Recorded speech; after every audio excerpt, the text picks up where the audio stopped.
l'organisation du ministère en charge de l'habitat, de l'urbanisme et du cadastre,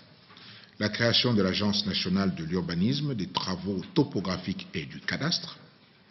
la création d'un Conseil national de l'habitat,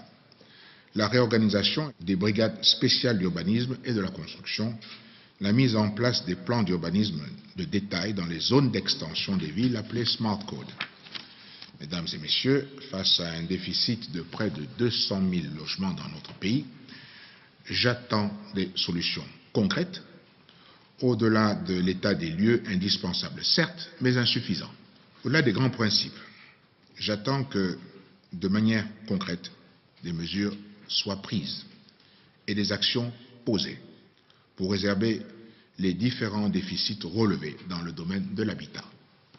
J'attends de façon pragmatique un calendrier d'exécution précis et défini sur des échéances imminentes. J'attends un nouveau planning d'action concrète ainsi que des réponses claires au système de financement qui tiennent compte dans un équilibre intelligent, concilier le pouvoir d'achat des citoyens et la vocation sociale de nos projets, aux intérêts des entreprises et promoteurs qui font des investissements dans le secteur. Au sortir de cette réunion, je souhaite aussi lever toute équivoque et avoir des réponses claires aux questions suivantes.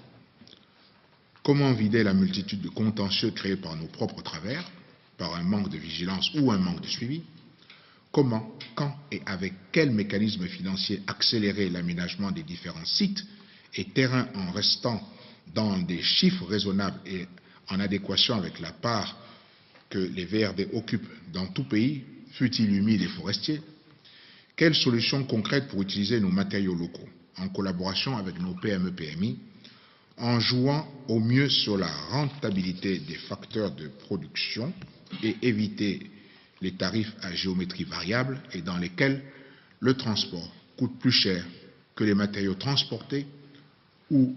le même moyen de transport affiche des différences de prix exorbitants selon les matériaux concernés.